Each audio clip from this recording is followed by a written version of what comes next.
Friends, welcome back to our channel Sangyan Classes. तो मैं आपका वापस वेलकम करता हूं अपने चैनल पर। आपने जैसे मेरा पिछला वीडियो जब भी देखे होंगे आपने, तो आपने पिछला टॉपिक कवर कर लिया, वो मैं आपसे एक्सपेक्ट करता हूं। और आप आगे अब नया टॉपिक हम स्टार्ट करने वाले हैं आज से, जनरल ऑर्गेनिक केमिस्ट्री। तो मैं आपको बताऊंगी मतलब ये होता क्या है, ये चैप्टर क्या है। तो बेसिकली ये चैप्टर आता है आपके आईयूपीएसी नोमेनक्लेचर और आपके जो आगे आने वाला है 12th का जो चैप्टर है उसके बीच में जो बेसिक ऑर्गेनिक केमिस्ट्री का जो बेस होता है ना, मतलब एक होता है कि ऑर्गेनिक केमिस्ट्री का बेस, ठीक है। सबसे पहले आते हैं आपके नोमेनक्लेचर, उसके बाद आता है बेस, उसके ऊपर इसकी नींव है, इसके ऊपर खड़ी हुई है आपकी क्या, इसके ऊपर आपकी खड़ी स्टीरियो, स्टीरियो के ऊपर आपके रिएक्शन और रिएक्शन मैकेनिज्म, और उसके बाद कैसे रिएक्शंस होती हैं, वो डिफरेंट टाइप ऑफ रिएक्शंस। तो हम बात करते हैं जनरल ऑर्गेनिक केमिस्ट्री की। तो आप इसके नाम से ही जैसे समझ गए होंगे कि इसका मतलब क्या है, जनरल है, मतलब ये बेस है।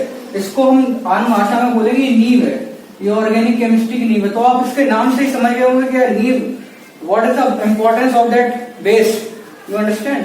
So the most important thing in anything is any subject, anything, any building, the main thing is base. Okay, so the base should be very strong.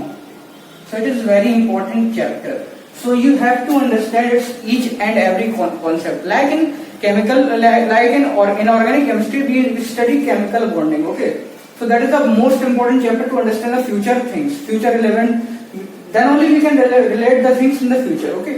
Similarly, here, if you cannot understand anything in general organic chemistry, in future you are going to face similar problems. Okay, so no need to worry about it. Okay, here you will cover each and every topic in detail, in brief and in detail both. Okay, so we are not going to skip anything. So starting with the syllabus overview, we are going to start on general organic chemistry. Is basically divided into two parts: general organic chemistry.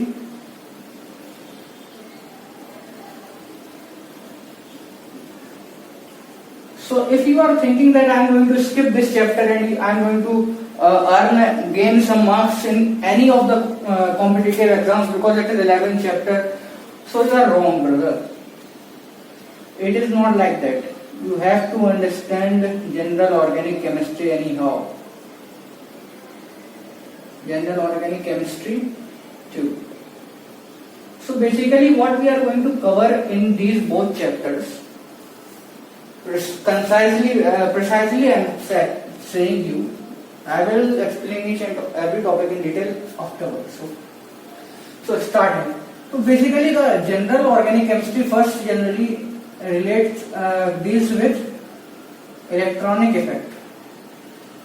What is electronic effect? What does it mean? What is the purpose of studying? You will study later.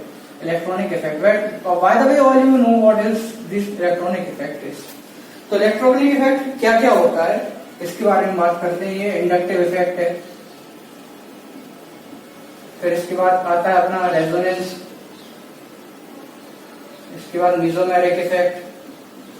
ये सब आपको नाम तो इसके सबके पता ही होगा, नहीं पता कोई प्रॉब्लम वाली बात नहीं, हर किसी को अपन पढ़ने वाले हैं। SIR दुनिया भर की चीजें अपन इसमें कवर अप करने वाले हैं, ठीक है। अब हम बात करते हैं इसके बाद क्या आने वाला है। इसके बाद आएगा अपना SIR का मतलब होता है स्टेरिक इनहिबिशन टू रेजोनेंस। इसके बाद हम पढ़ेंगे हाइपर कॉन्जुगेशन। हाइपर कॉन्जुगेशन को हम बोलते हैं नो वन रेजोनेंस। एक्चुअली ये क्या होता है, जब भी रिएक्शन कोई हो रही होती है तो ये सब चीजें फैक्टर्स होती हैं, ये सब चीजें हम पढ़ रहे होते हैं, ठीक है। तो हम इसके बाद हम पढ़ेंगे applications of resonance and electronic effects, all electronic effects. तो बेसिकली जो जनरल ऑर्गेनिक केमिस्ट्री 1 GOC, इसको हम GOC बोलते हैं जनरली, ठीक है। अब से हम GOC ही बोलेंगे, GOC 1। तो GOC 1 में क्या करते हैं हम, application of resonance and electronic effects. तो बेसिकली हम जो फर्स्ट पार्ट है उसमें हम क्या कवर कर रहे हैं, आप ओवरव्यू देखेंगे तो जनरली हम पूरे टॉपिक में इलेक्ट्रॉनिक इफेक्ट्स के बारे में ही बात कर रहे हैं। तो क्या होता है इलेक्ट्रॉनिक इफेक्ट्स, घबराने वाली बात नहीं है, हम आगे कवर करने वाले हैं, ठीक है।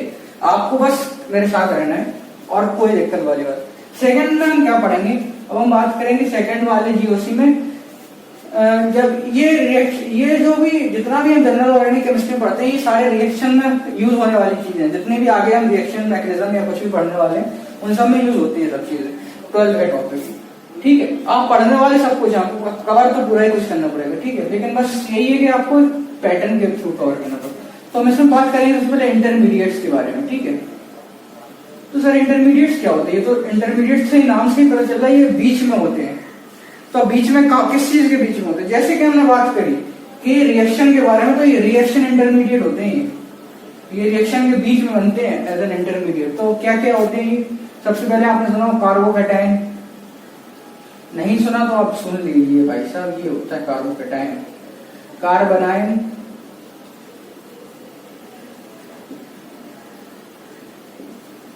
Free radical. सही क्या है sir free radical? Free radical का मतलब होता है कार्बन पर एक इलेक्ट्रॉन, मतलब एक सिंगल रहता है, बॉन्ड में नहीं रहता, उसको हम फ्री रेडिकल। फिर हम कहेंगे कार्बीन्स। कार्बीन्स क्या होती है सर? तो ये कार्बीन्स कुछ कुछ ऐसी होती हैं,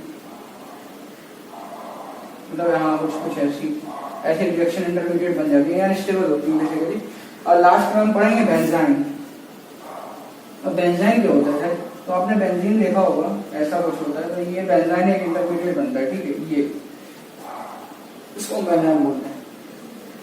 अब सेकंड, और ये तो अपना बेसिक पार्ट हो गया। अब हम बात करेंगे तो सबसे इंपॉर्टेंट जो इस चैप्टर की यूनिकनेस है, इस चैप्टर की यूनिकनेस आती है एसिड बेस रिएक्शंस में, एसिड बेसिस कॉन्सेप्ट्स। तो सर ये क्या है? तो हम इसमें बात करेंगे एसिड्स और बेसिस के सब चीजों के बारे में, सबके बारे में।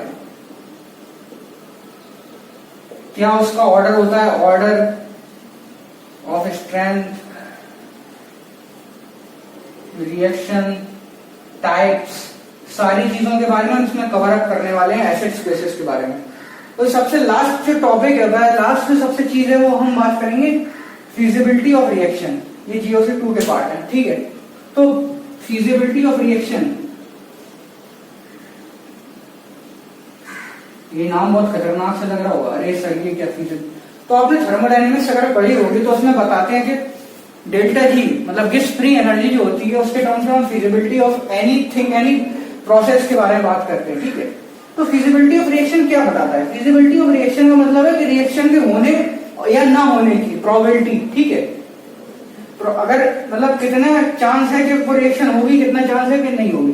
तो इसका बेसिक जो फिजिबिलिटी ऑफ रिएक्शन का एक वो होता है, रूल होता है, वो होता है strong acid plus strong base will give weak acid plus weak base.